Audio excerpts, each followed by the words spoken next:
Good evening, everyone.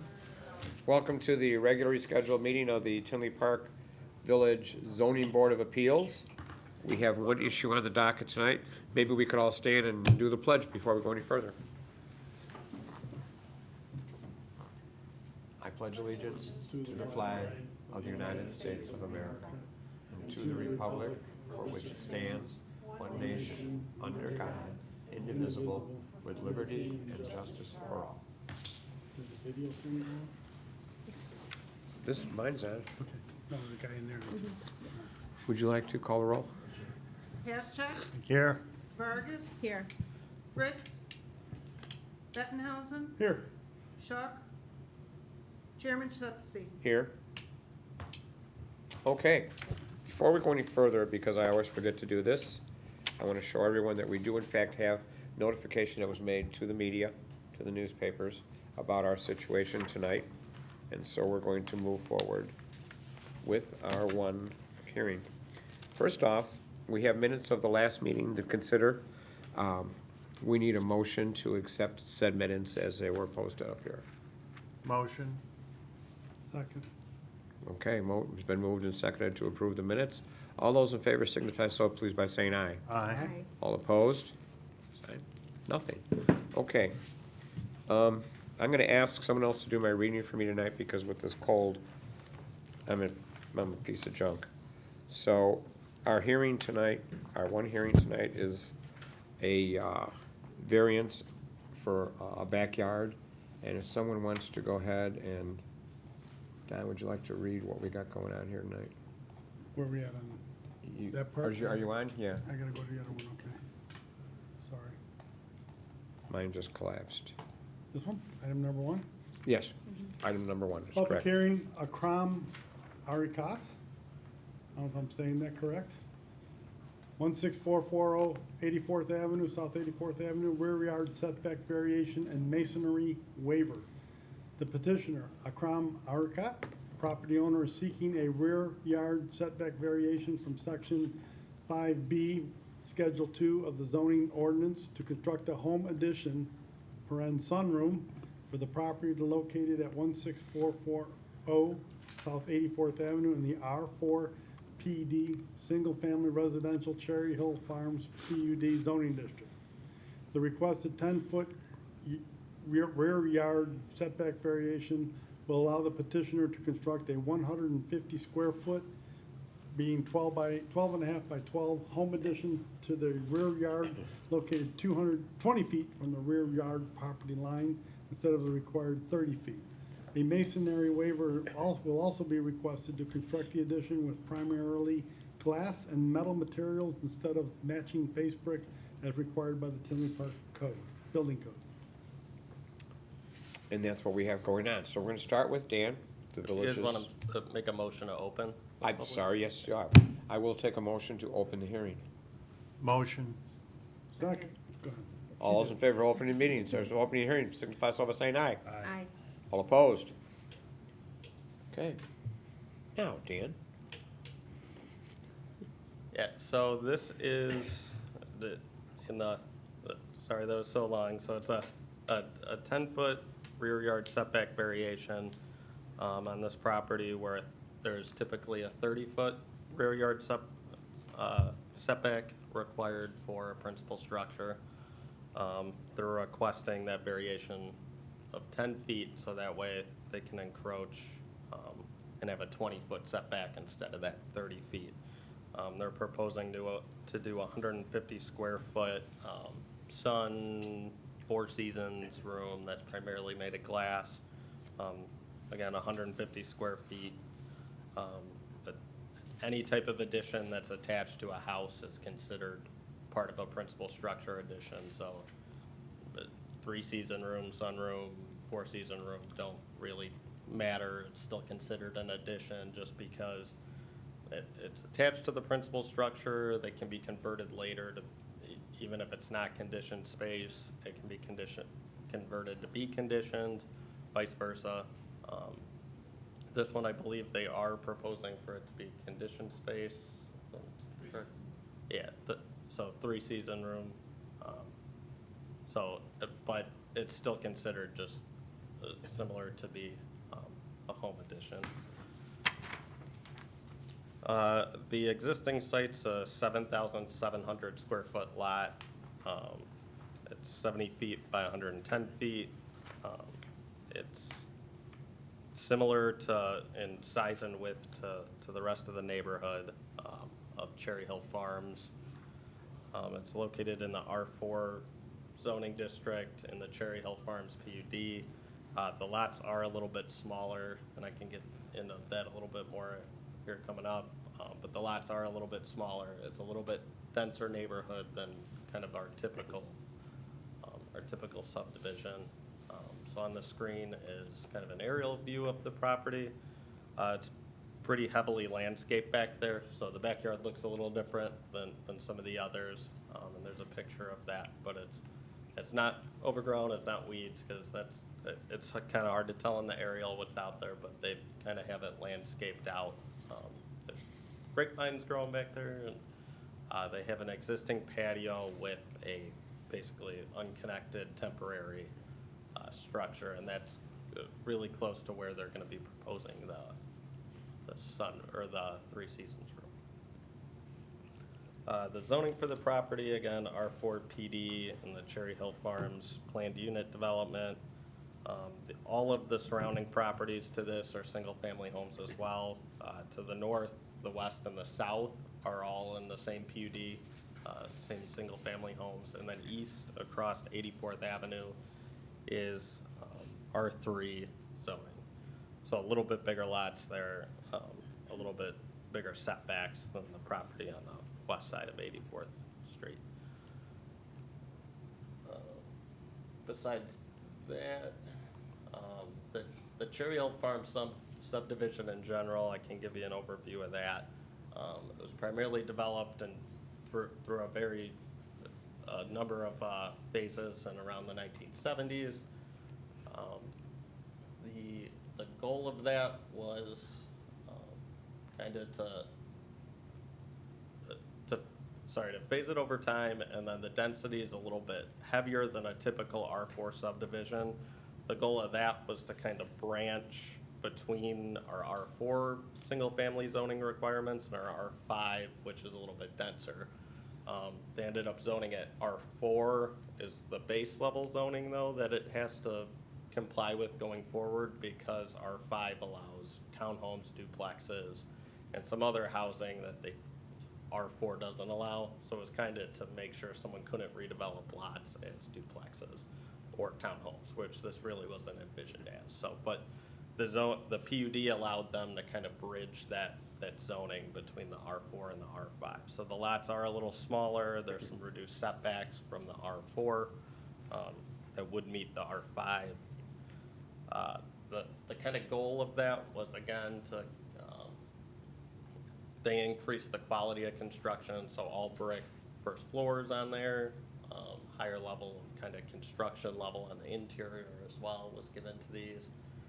They wanted increased park and open space, so there's a large creek and some open space around there, as well as a couple different parks through the subdivision. So with the denser homes, they said, we'll give you a little bit more open space, we'll give you some higher quality homes. They also wanted to keep these are kind of starter or move up homes, a base level of a little more affordable than kind of your big giant ones, and that's really what they wanted. It's a home type I think is really nice out there, that these aren't super expensive homes and you still get a nice neighborhood. So that was part of their goal as well. But they did want to maintain kind of that single family look. It's surrounded by single family homes. Tinley Park's kind of your typical suburban development with side yards, separation of homes, not having them right on top of each other. And then kind of space in the front and rear yards that you have typical as well. So that way you either have space in your yard to play or put accessory structures like pools, detached garages, sheds, patios, things of that nature. So that way you have a little bit of room to do activities, gardens, or put in kind of the accessory structures that are typical in a single family neighborhood. kind of the downside to all of this is that when they built out these homes that are a decent size on these little bit smaller lots, is they kind of filled up the buildable area. It's typically called the building envelope, so if you take in all the setbacks, you're left with a rectangle or a square that is kind of, here's where you could put a house and your structure in. And most of the subdivision was developed with most of that building envelope already built out. So the positive was there were nice homes at the beginning. They had a lot of benefits to them, but kind of going forward, it's limited in terms of how these can be expanded. And that kind of applies throughout the subdivision in terms of where almost every lot's kind of in the same situation. It varies a little bit depending on where the lot's located. If it's a corner lot, sometimes they have some extra room, or there's some pie-shaped lots out there, they might have some extra room as well. But for the most part, most of the interior lots are about the same size and the same setbacks as this. So, and just kind of to keep in mind, this is kind of how this was originally developed, and basically the zoning codes and the codes for this PUD really haven't changed over time. So everyone that lives in here now kind of purchased with this. It's great to know, but we also understand that not everyone knows what their zoning codes are, what their setbacks are, when they're looking to do home improvement. So we understand that, but these were kind of the set rules previously as well. And then this is just kind of a zoomed in aerial, just so you can kind of see the increase. It's a little more dense than our typical neighborhood, so you can kind of see there's some reduced setbacks on the backyards, the front yards, the side yards that make it a little bit tighter. So it still looks like a typical subdivision out there, but you can kind of see it a little bit more on the aerial. So is a little bit of background. We have two previous variations that have all basically been for the same exact thing out here. So one of them was in 2007 on Cherry Hill Avenue. That was just a rear yard or a rear home addition. Straight up addition of the home, not a three seasons room or anything. It was approved primarily because they had a creek in the backyard, open space. It didn't really encroach towards any of the neighboring properties, and it wasn't visible from the roadway. So they thought, well, it does increase density out there. This was one where it's not visible if you're on the street, that it really increases the density. As well as engineering was a little bit simpler since this kind of sheet drained towards the creek. It was a little bit easier that it didn't really create any offsite drainage issues. There wasn't too many concerns there either. So it was approved in 2007 for a 10-foot variation similar to what the petitioner today is asking for. But the unique part of that one is the creek and open space in the back that they called out. A year ago, we had a variation, so I think all of you were at least on the board. I don't know if you were here for the variation. There was a petitioner that asked for an 18-foot variation, so they wanted to encroach 18 feet into the 30-foot rear yard setback that had already actually been reduced by a couple feet, I believe, before the variance, just with their standard home that was approved through the PUD. And they were looking to do a sunroom. It differs a little bit from this one, as it was a little bit bigger. It was 250 square feet, as well as the end result would have been 15 feet from their neighbor's principal structure. So where this one's gonna end up being 65, and I can show you an image in a minute from their neighbor's actual principal structure. In this case, it was about 15 feet, which is one of the biggest concerns you guys had with that. Is this is gonna be really close to the neighbor's house, as well as because it's a corner lot, which is, and no fault of their own, it's visible from the street, and would have visibly kind of made the subdivision look denser than it was intended to be. So that was denied in 2018. I was recommended by denial by the zoning board, and then the village board concurred and denied the request as well. So Similar in terms of what they were requesting, rear yard variation for a sunroom, 3 seasons room, but a little bit different in terms of size and setback to the neighbor's home. So getting into the petitioner's proposal now, they're looking for 150 square foot, 3 seasons room, primarily a glass, 12 feet by 12 and a half feet. Again, the sunroom's gonna be attached to the principal structure, considered part of the principal structure, and will be partially conditioned space there. And whatever they do, they can convert it later to be part of the home if they wanted to. There's usually some building code upgrades to meet the energy codes that you gotta do, but it can be converted. It's usually possible, so. This would encroach 10 feet. Again, right now, the current house is set back 32 feet from the rear property line. So with the addition to the 3 seasons room being 12 feet in length, that's where that 10 feet comes from. So there's an extra, basically 2 feet that they have right now out there, and then they're going 12 feet out, so they'll encroach 10 feet into that rear yard setback. So 20 feet from the property line, the neighbor's garage to the west of them is set 5 feet from the property line. So altogether, the addition would be about 25 feet from the neighbor's detached garage, and then about 65 feet away from the actual principal structure of that house. The neighbor's house to the west they have some extra room, I think, in their house where they could expand west, so it could potentially get closer, but not significantly from that 65 feet, so. And again, this is primarily glass, metal, and I believe they have wood, wood for the roof and maybe on the base of it, but I think maybe they could explain a little more about the materials they're looking at. This is just the plan and the survey that they supplied to us, showing the setback, the location, the current property. The masonry waiver is something you guys don't see very often. You'll probably start seeing it more with these if a masonry waiver is attached to anything.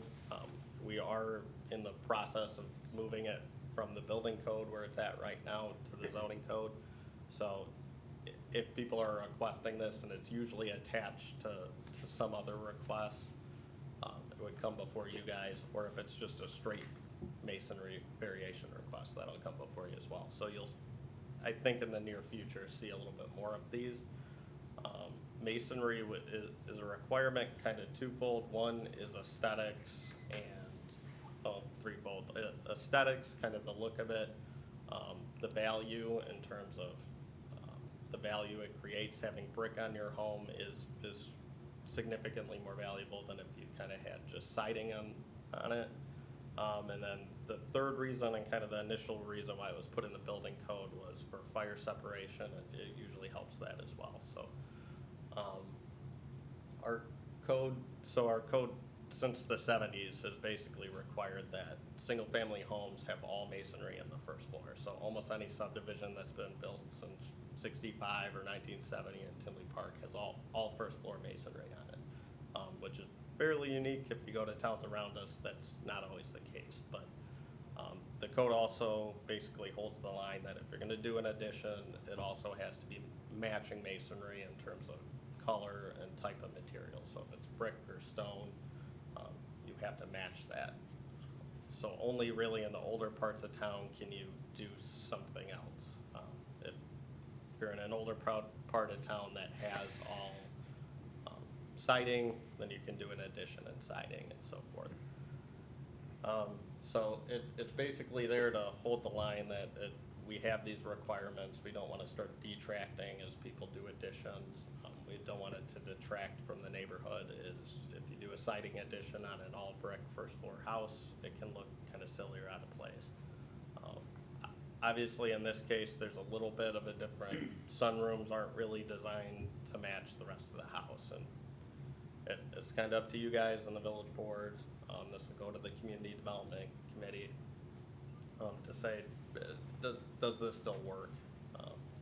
Is it acceptable for this, or is there some way for them to bring brick into this, maybe along the base or along the posts? Can they add brick somewhere to at least blend it into the home a little bit? So we don't really have a recommendation, but there is that option. They can do brick along the base or something like that, where I think they could pull the home in a little bit. But also understanding that sunrooms, three seasons rooms, they function a little bit different than a home addition. But the other side of that being, it can be just converted to a bedroom at a later date, or a bathroom could be put in there. Once they build it, it is considered part of the home. So, and if the variation's approved, they could, instead of doing the sunroom, they could put a home addition on there. So, and then just a quick recap on the setback regulations. So the front yard setbacks on here are usually 25 feet. Side yards are 7.5, and then the rear yard's 30. So they do have, and again, most of these lots kind of maximized in terms of their building space. The one area that's usually open is kind of in the front because the garages are pulled forward. It leaves kind of a square space where they could do an addition that meets all the setback codes. We gave that to them as an alternative, as we did with the previous variation, and said, you know, you can do something out in front. The petitioner kind of, the point is they've kind of done their backyard the way they want it. They've landscaped it, so I think they want it to be in back compared to in the front. But just keeping in mind that if they do want to expand their house, they have an ability to do that still, and it's kind of circled there for what they can do. So, no. Lastly is just kind of noting that usually out here we get the, you know, it's really dense, it's hard to build, so that's why we need the variation. Just keeping in mind that because there's density doesn't necessarily lead to there has to be more density. All lots kind of do have a point where they're maximized, so just keeping that in mind. I think that's it for my presentation. So if Okay. you guys have any questions, or you can maybe give it to the petitioner. Do you want to do findings of fact now, or do you want to let the petitioner? Usually let them do their presentation first. Does anybody have any questions for Dan before we go to that point? Yeah, I do. So when you're talking about the masonry around the actual structure itself of the sunroom, so you're saying it could go, the brick could go at the bottom, and then they could still do all the windows, even though it's on the first floor? Yeah, so you could, and maybe their contractor can answer that a little better. I mean, they could definitely brick the bottom and the entire base of it. And we've had people do sunrooms where, you know, basically in between the windows, you can do brick around the whole thing and just have really, it's an addition with a really large windows. And it can be all brick. And we've had people do that. We've had people meet the masonry requirement that way. Okay, and then you said that they could eventually convert this just into a bedroom or something, so nothing else would have to be done to make that happen? They could They'd have to just- get building permits to do it, because Okay. there are, and if it's not conditioned space and it becomes it, there's certain building codes, as well as if you convert something to a bedroom, there's usually different means of egress and things you have to have. So, if they were putting up walls, electric, all that was going in there, they'd have to get permits for it. But from a zoning perspective, they'd be able to convert that to a bedroom. Okay, so this sunroom is only a sunroom, there's not gonna be any electric or anything like that running through that? I'll leave that up to them. I assume there'll be some kind of electric in it, but Okay. not like you would have in a bedroom. Okay. Usually it's not outlets on every wall, but there's usually at least lights and a fan or something in Right. there. Okay. They might have an outlet. Okay. Okay, we ready to go then? Anybody else?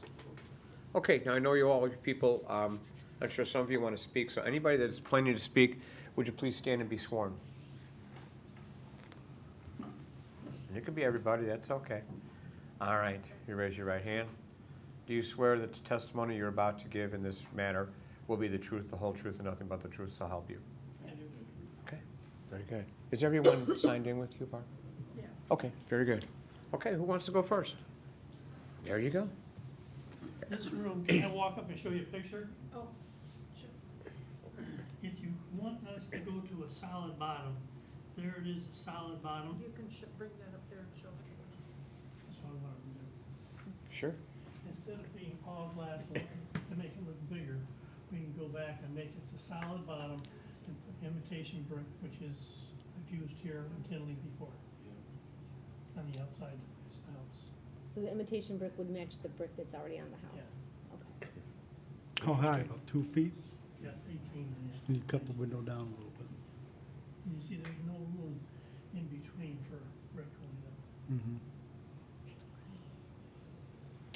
Solid with imitation on the outside That'd be fine. instead of glass. I see. Here it is, solid. Okay. Thank you. Thank you. Do we have his name and everything for the record? Yes, sir. Have you given your name to Barb for the record and all that Yeah, yet? he did. He did, okay. Okay, who wants to be next?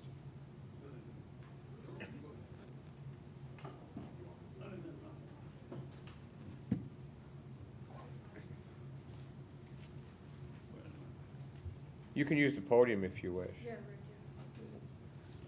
No, I'm going just to repeat, I think, what Dan just mentioned about it.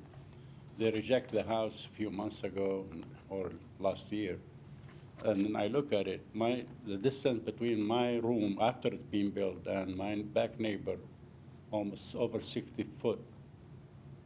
If you look at the neighbor as a neighbor, not just the fence. And the main personal thing is my wife is allergic to bees. She been rushed to the hospital for the past 10 years, twice, with an ambulance. So she have hard time sitting in the backyard. Meanwhile, I love to stay in the backyard. So she's inside, I'm outside. That's kind of argument. Absolutely. Not all the time, but finally she sneak in. So anytime she see one bee in the backyard, she just rush inside. That's one personal reason for it. And for the regulation, I think there is a big distance between my house and my neighbor's back house. I hope you will get into account. That's it. Okay, Right. thank you. Anybody else? Got anything they want to say?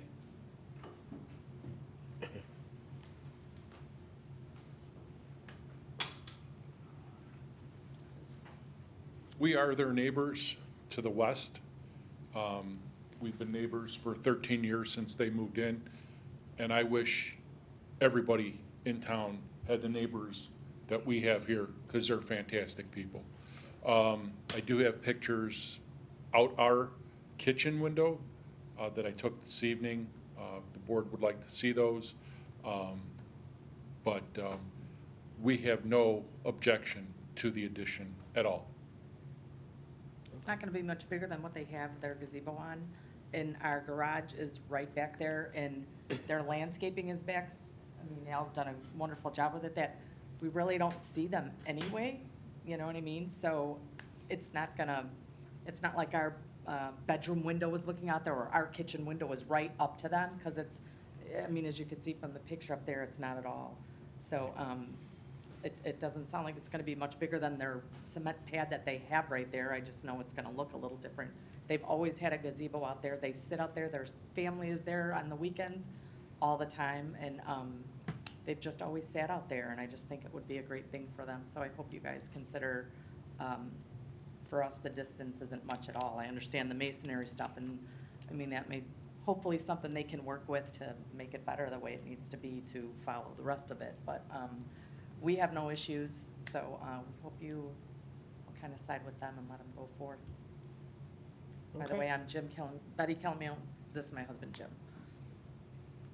Okay. That's all. Does anybody have any questions for any of the petitioners that spoke? I have two questions for the owner. How does this sunroom compare to the size of the patio And the second question is it going to sit on the area where the existing patio is?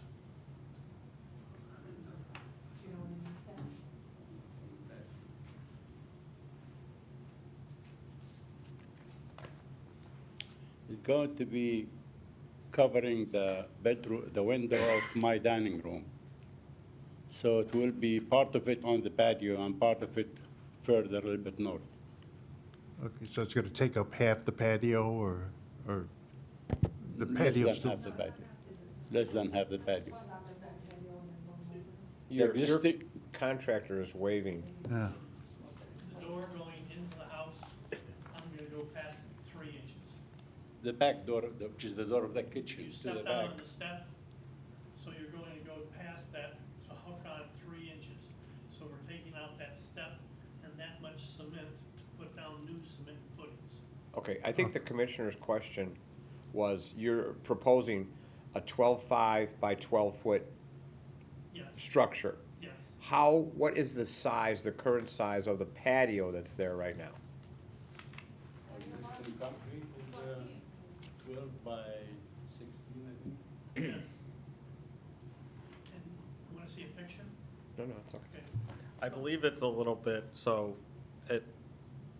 if the drawing's correct, it's about half of the current patio would be taken up by this addition, and they'd be pouring, I believe, a new foundation on this and everything. So it won't sit on Any part where of it's the at, existing. but it'll Does that go a answer your little bit question? further north than the existing patio is. Okay. Does that take care of your question? That's fine. That's- Okay, all right. Well, thank you for that, gentlemen. Okay, any other questions for these folks? Dan, it's back to you.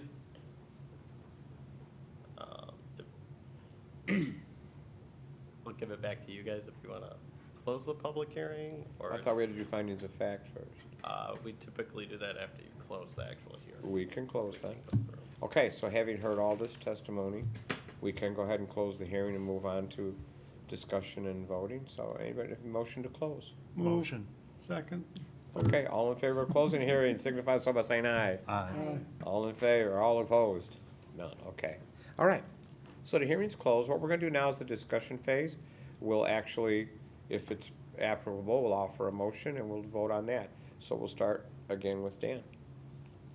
You want me to go through the findings then? or- Well, is there anything pertinent that you feel that we need to know? I have a couple of questions regarding this. Yeah, I got nothing else after mine, but if you guys have any other questions, or you want to Okay, I just, offer your opinions on it? looking at the structure, it looks like it's obviously pretty fire safe. So I wondered if fire or anybody else had any concerns or that we need to be made aware of before we move forward. We did not run this past the fire department yet. They'll see it when the addition comes in, but I can double check with them before the board meeting. But I do not think we'll have any concerns with this. Okay, We've I had did people notice- do masonry waivers before. They don't seem to have too many concerns with it. So. I did notice that in the actual motion that we're going to be reading hopefully soon, it does list that this is subject to Fire. all building codes, fire and safety codes, so it was Correct. just a They'll question. still have to get a building permit, and they'll have to have the actual construction drawings that show how it's gonna be constructed. Fire department and building department review those plans at that time, so. Excellent. Anybody else have questions? I have comments, Don? if that's okay. Sure, perfect. I have a lot of issues with the density, as are indicated in some of the documents and findings and so forth that are being presented by staff. What's interesting about this particular site is the front of it is on 84th Avenue, which is a pretty busy street. So building something in the front isn't quite as relaxing as building something in the rear of that yard. The interesting part of that is the whole west side of that, the Cherry Hill, there's tons of detached garages. And it's a hodgepodge of garages and pools and other things in the backyards. So from that point of view, so the density is my concern, because you're just adding to that.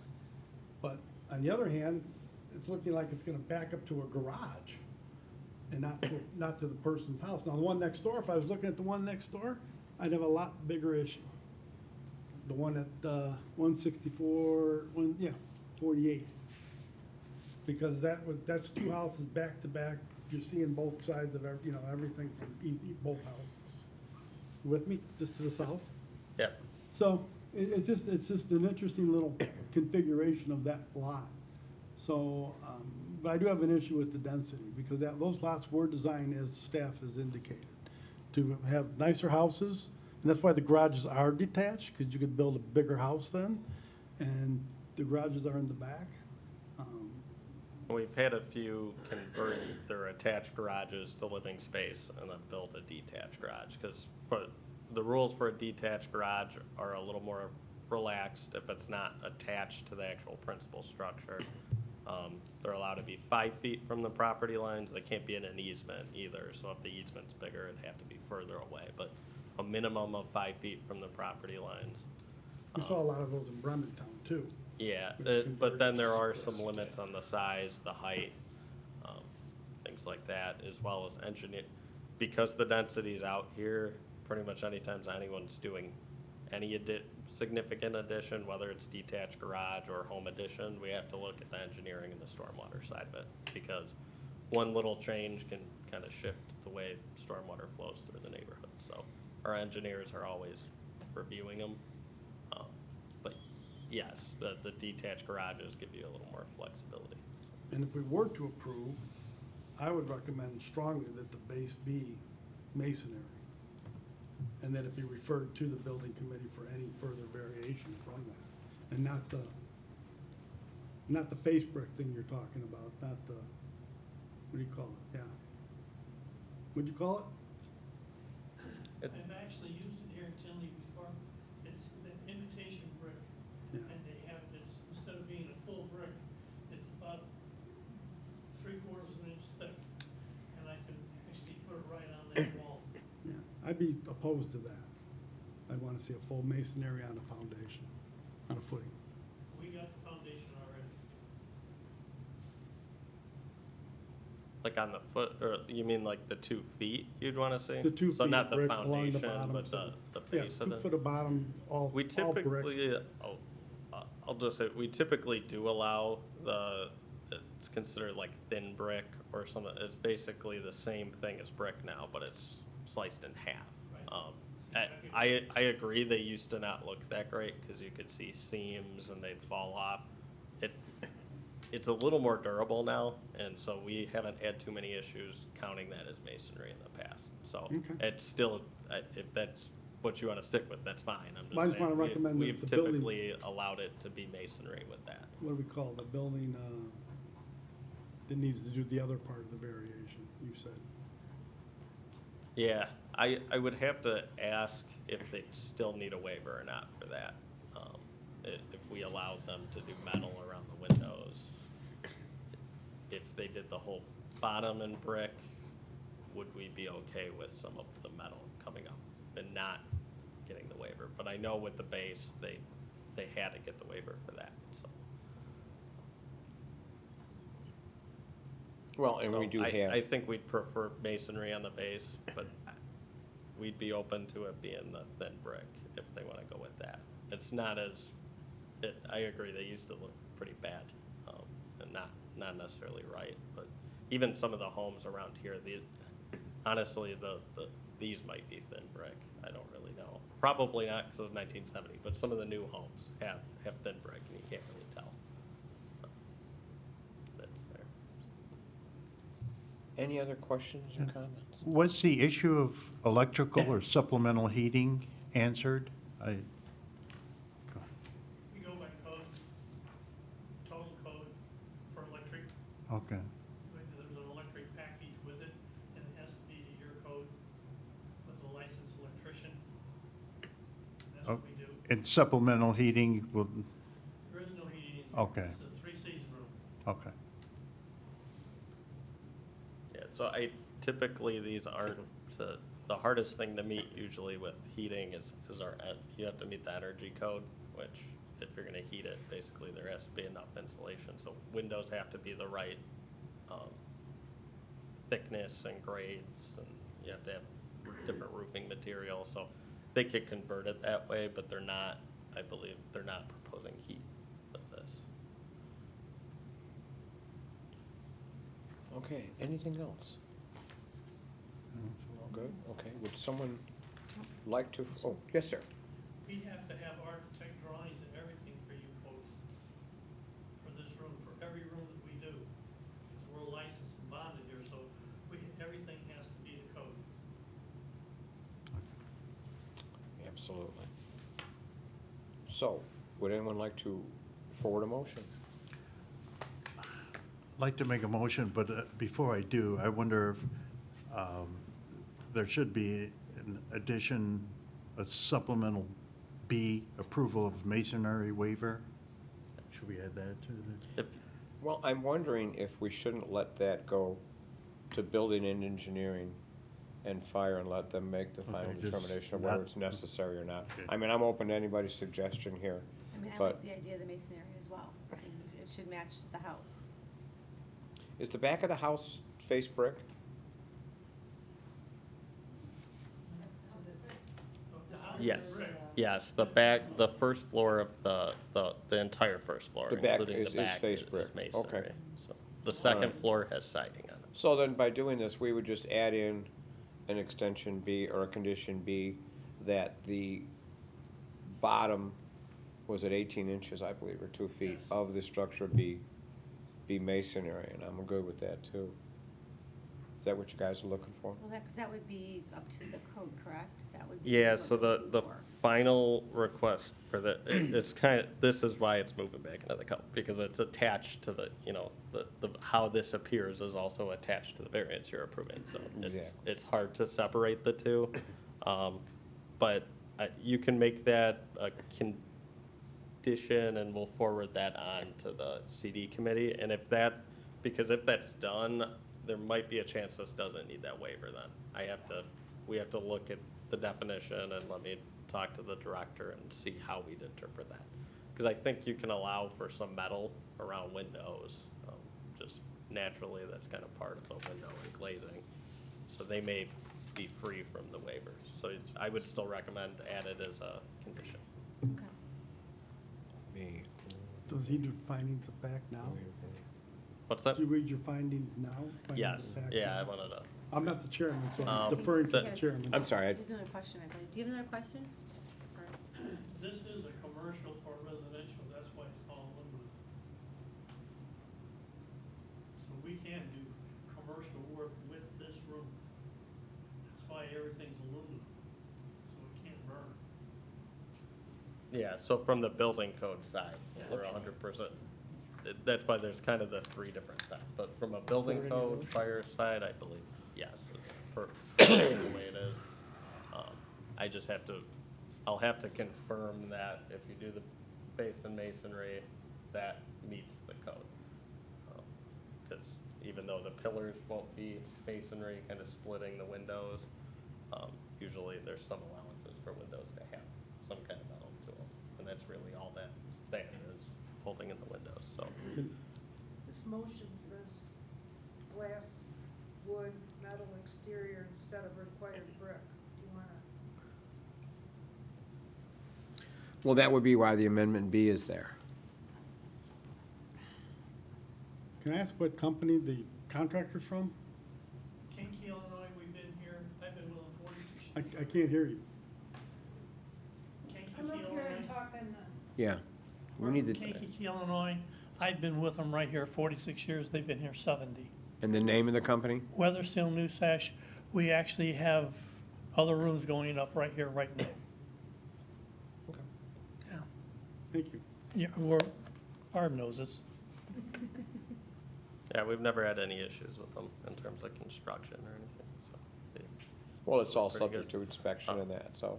But yeah, with the I don't see anything motion, I guess if you're adding in that condition, there's basically 7 words on there that say with a glass, wood, and metal exterior instead of required brick. You could take that out and just, so whoever reads the motion, try and, But if we take it out, I mean, we're saying that the masonry should be on the lower part of the structure. So that section there that you just read actually applies to the entire structure. So if we add in the addendum that the lower part of the structure be masonry, I think that covers everyone's concerns. Are we straight there? Well, B should be bottom 18-inch masonry to match brick on the home. Yes.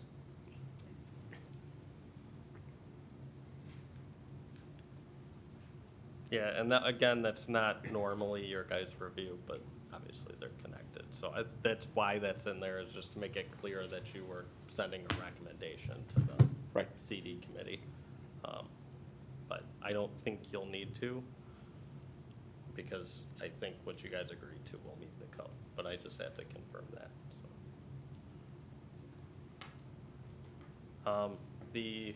I can go through the findings really quick. It'd be helpful for you guys to vocalize how it seems like you're generally fairly positive to this, but our findings are a little bit negative, because just in terms of our main concern being precedent with this is this situation applies to almost every property that's out there. So our drafted findings are a little bit on the negative side in terms of this isn't necessarily very unique. It's not a unique circumstance that this really does apply to a number of properties. So if you're leaning towards, you're gonna vote yes for the variation, you can ignore the masonry side of it, but just the setback variation, then I would just ask you vocalize why. So that way we can update the findings that go to the board. You're making a point that's my concern. I did not hear any testimony that meets the standards for a variation, Which is. as far as reasonable return, uniqueness, and all of the rest of it. So I wrestle with that, because when I'm looking for variations, you have to prove those things. And I'm not hearing them. I'm hearing we'd like to build an addition and have a variation. That's my opinion, humble as it might be. Well, you're correct, because that's what we're supposed to be doing, is going off of that. Okay. So I can read they're drafted, I can read them if you want me to, but I guess it'd be, if we're gonna vote in favor of it, just vocalize why. If not, I think you'd be agreeing with the findings as they're drafted. What's your pleasure? You guys want to have him read the findings of fact? I think we've heard them all. Yeah. I mean, I Yeah. think they're there, and I think we can incorporate them by reference, but I think we've heard all the testimony. And, you know, I think the findings are difficult to prove here at this point. Much as I would love to say, okay, you know. It's a unique neighborhood.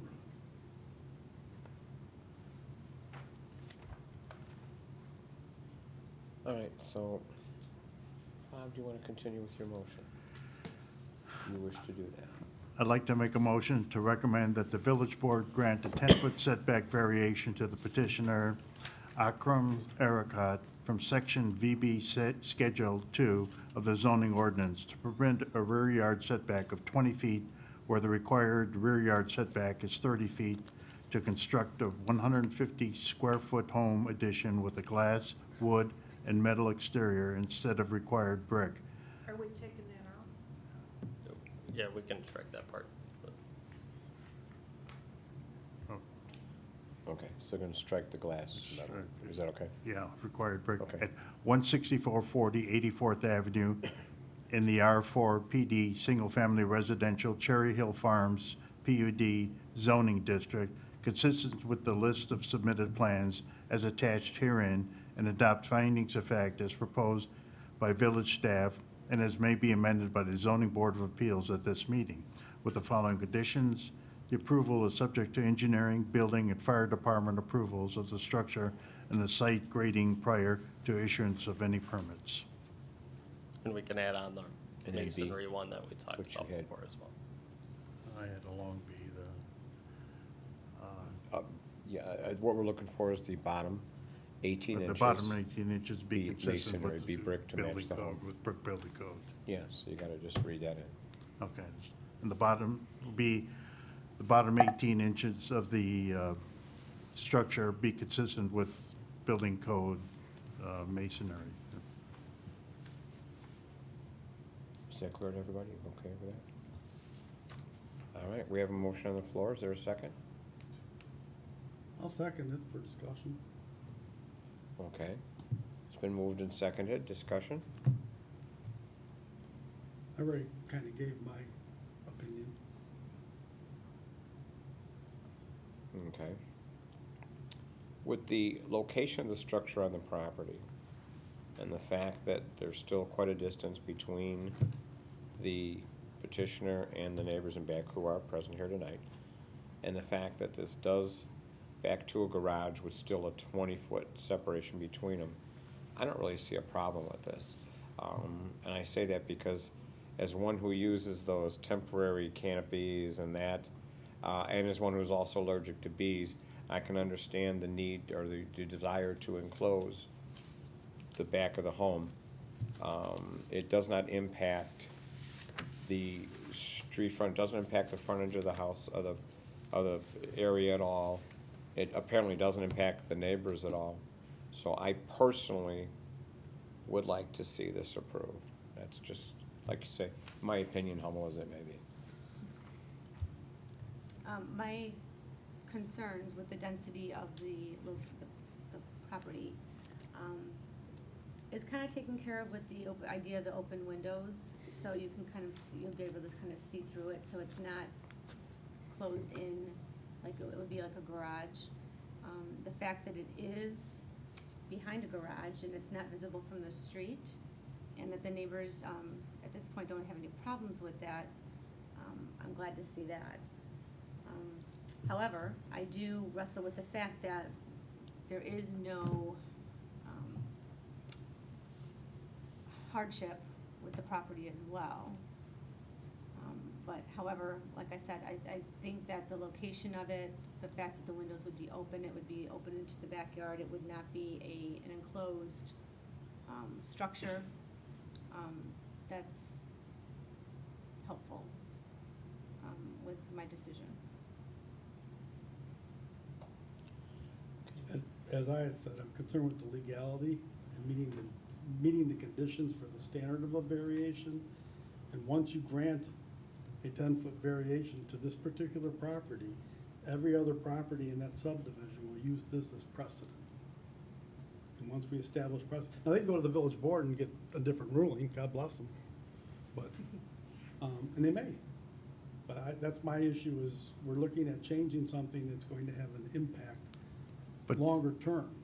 And if you look at the house to the south, that's what I was saying, look how far back the house, that one is, to the backyard. So if you start cutting into this 10-foot for some other structure for an addition, and they put the addition all the way across the back and do a 12-foot addition into the 10-foot for a 20-foot left over, you're really doing a significant encroaching. And we did the building lines at that time for a reason. But each variation request is gonna be a unique situation. I'm not hearing a whole lot of unique, that's what I'm saying. That's me. Yeah. And ultimately, the board does take your recommendation, and they can. The board has a little more leeway than sometimes what you're looking at in terms of the standards, so. They have, especially if there's split decisions or something, they do look into them. Any other comments before we call the question? Okay. Barb? Vargas, Yes. Paschek, Yes, Bettenhausen, No, Sepasi. Yes. Okay. The motion is passed. It's passed, you're all done here. You're gonna need to go before the village board, and this is a 2-meeting read now, isn't it? Yeah. Because it's not a, what were their first village? The board can decide to waive it too if they want. They did that with. That's at their level though. Yes. That's above our Yes. pay grade, Yeah, yes. so going forward, it'll go on a 2-meeting track. Right. But And the when board is their can waive it village- at the first one if they When decide. is their meeting scheduled then? November 5th is the next meeting, and then one reason why they may consider deciding there, I can't speak for them, but the November 19th meeting is canceled, so it wouldn't go then till, the final read wouldn't be till December 3rd. Right, so what we're saying here is They that, may consider it on November what we're Yeah. saying here is that you're due at a village board meeting on the 5th of November, and that's a Tuesday evening, and they will consider all the factors here, they'll consider our recommendation, and they may recommend that they read it at that and discuss, and then vote at the next meeting, but chances are possible that they will read, vote, discuss, and everything in the one meeting. So it's in your best interest to be at the meeting. Can I just ask the question, will they be required to speak again?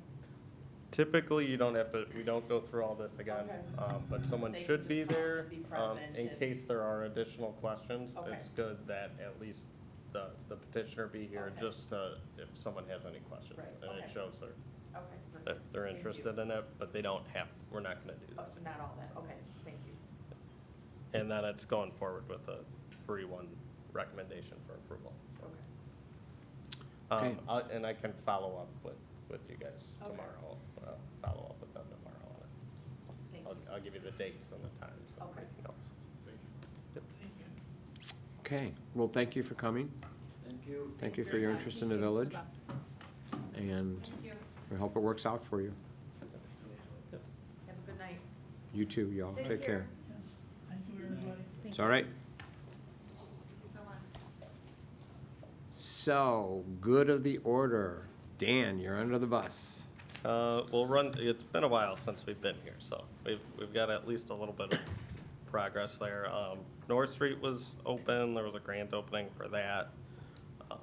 Looks pretty good out there, minus the spray paint issue came to our attention, so I think they're working on some of that. But outside of that, I think the street looks really good.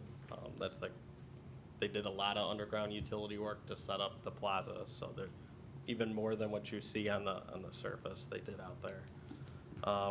The upcoming Community Development Committee meeting in, I believe it's October 22nd.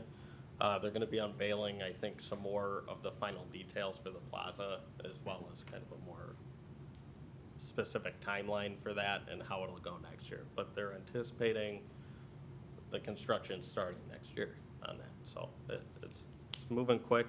I think that'll be a cool addition out there, but like I said, I think October 22nd, you'll tune into that. I think you'll see some more details about what's coming up. Besides that, the Encore, it's called Encore, is the North Street development that's working to the east of where the plaza's at, as well as including the Central Middle School site.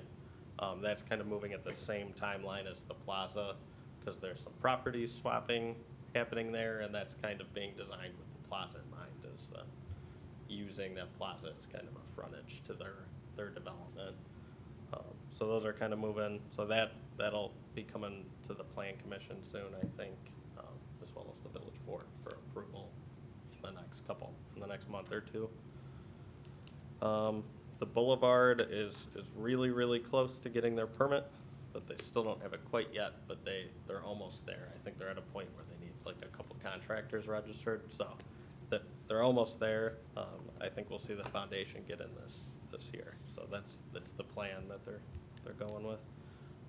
Sip Wine Bar has been moving along, so the outside looks like it's stalled for a little bit, but they got a grant to do some additional facade work. We're originally only gonna replace part of, basically the new part was only gonna have new siding, and they were keeping aluminum siding on the historic building. Not a great situation, but they were trying to save some cost, but they were able to get a grant through the board, and they're gonna do the whole outside now. So that just got approved by the board, I believe at their last meeting, so. Besides that, the vet, that's on Oak Park Avenue as well, they did a lot of work upgrading their building on the inside, as well as putting in sprinklers, a new water main. The facade's kind of been sitting the way it is for a while, but that should be put up. That's here. actually kind of bizarre, because they did all the landscaping in the front, and they haven't done the facade yet. You would think that when they go to do the facade, they're gonna really mess with the landscaping. So. It shouldn't, because I think it's pretty well set up, and the facade that's gonna go on there it's almost just gonna be put on and It's just sheet bolted. metal? Yeah, it's kind of just gonna be bolted to what they had already set up there, so I think they'll just be on the roof doing most of the work. But yeah, they did a good job landscaping everything out there. I think It it looks a looks lot very better, and they're almost to the facade and signs. So they should be done at some point this year. The Holiday Inn got approved by the board at their last meeting as well. That'll be over kind of by Buffalo Wild, Hamada, just south of Hamada, in anticipation of the Holiday Inn brand being removed from the Convention Center Hotel. So we don't know what that'll be yet. I think it'll be announced in the near future, but we know it won't be a Holiday Inn. So the Holiday Inn wants to keep their brand in Tinley, and they're building a new 4-story, 60,000 square foot hotel. So that I think has a pretty unique architecture to it if you look at it. So your guys' last case was the Hernandez variation, which was the second floor addition on the house that got approved by the village board. Since we haven't met for some time, he's working on construction plans and to get his permit in. But they may go and have to push that till spring. So just because of the weather and everything else. Lastly, the whole planning department went to the APA Illinois State Conference. It was in Evanston, so we were there September 25th to the 27th. Saw a lot of cool sessions, a lot of different things happening around Chicago, comprehensive plan stuff I think we're gonna bring back. They do commissioner training every year. Next year I think is in Rosemont. So if anyone's ever interested in that, it's usually in September at some point. But if anyone's ever interested in doing that it's usually just one day. They do like a commissioner workshop, they do kind of board meeting setups and law things that I think if anyone's interested in, we can get you hooked up next year on it. But otherwise, it was a fun conference. I think we learned a lot there. So that's it. That's it for me. One last question. The Racino. Knew that was gonna come up, didn't you? Yeah, I don't know anything that comes up at the village board, so I know it's moving quick. I know they got approval by the gaming board for dates, and they're looking to do a temporary track out there. I think the holdup's with the state right now, as it has been for a very long time, but I think they have a push to get this going as well. The board seems supportive of it. Eventually, they're gonna have to go through zoning, site plan approvals, things like that. But we don't have those details yet. They're still trying to work out the land sale, the cleanup, and everything like that. So we are starting to reach out to other agencies like IDOT and MWRD though, just to get the ball rolling this is gonna have a lot of different approvals, so we wanna get everyone's input as soon as we can. How does that conflict with other suburbs? Every south suburb, what's a casino now? The gaming, I'm not an expert on this, so our attorney's been working on it quite a bit. I'm not an expert, but I do know the Racino is separate from the casino that everyone else is vying for. So we were the only applicant for the Racino, for the harness racing and the casino combination, and there was one of those allowed. And then I believe there's one casino allowed, and that's what Linwood, Homewood, and everyone else has been vying for that one. So they're kind of two separate approvals. And the Racino's only gotten the racing approval right now. I believe the casino part of it comes at a later date, but I think it's coming up here, so. I understand that Crestwood's in process of building a casino right along the canal. I don't think they're building it. I think they were gonna buy for the Madison, Country Club Hills, Crestwood all wanted their own too. I think the deadline's the end of the month. I don't wanna talk too much about this, cause I've more or less stayed out of it to this point. Anybody got anything else to throw down on the bus with? I got 3 questions for Dan. Okay. I thought a couple years ago, train whistles were banned in the village in Oak Forest, and this year it seems like I hear a lot of train whistles. They're not banned, but we do have a quiet zone going through there. But if they still see anything, they do the horn. So if it's occurring regularly, I can reach out. I think our Public Works is the main connection to Metro.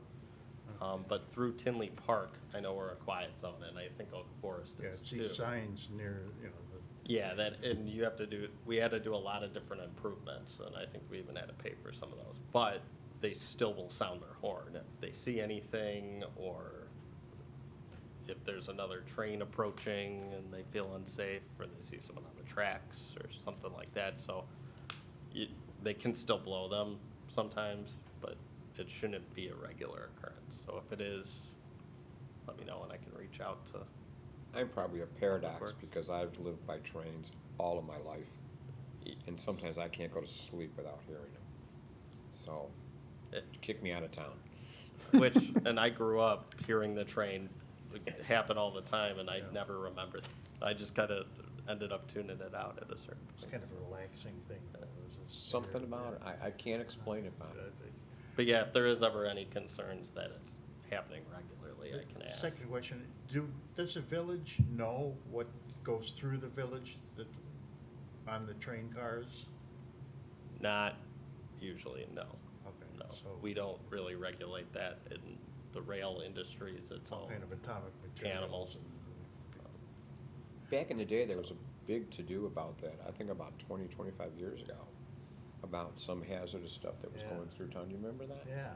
And there was some guidelines or something set then, but who knows? Yeah, we have I'd still say connections so. with Metro, but in terms of freight rail, I don't believe we have, they're like their own little sub-governmental entity, like Canadian National and stuff, they actually have laws and police office. It's weird, but they're basically in charge. There's a federal agency over them, the state is, but I don't think we have any authority over anything, so. Because it's all interstate too, so. My third and final question is something you guys touched on before the meeting started. The completion of the street construction, particularly 171st and Harlem, which is, It's all IDOT, so I think they're they keep stopping and going. Some of it's been weather, some of it is IDOT. well, they stopped quite well. Yeah, so ultimately, we don't have any control over it. and Okay, so it's not They don't listen to subcontracted us if through we the say village. speed up. But they're supposed to be finishing that all before winter, and I think they will, because it's really just the top coat now, I think they have to get down. And then I think they're picking up where they're stopping this year and going to 159th next year. And 159th actually gets resurfaced next year as well, so. Yeah, so I said the road destruction crews are a lot more efficient than the road construction crews. Yeah, it's funny, they get the whole thing up in a day. Point. Takes Well them played. another months to get it in. So, yeah, they're working on it. I wish I could tell you I had a magic Yeah. number I or thought the something. village maybe subcontracted with somebody. And they had No, some- that's all state, It's it's all all state. state roads and. All right, does anybody have anything else for Dan? Okay, hearing nothing, I'll entertain a motion to adjourn. So move. Second. All those in favor of adjournment, signify so by saying aye. Aye. Aye. All opposed? We are out of here. Thank you very much, Yeah. Our next everybody. meeting is canceled. Okay. She's been waiting all day to say that.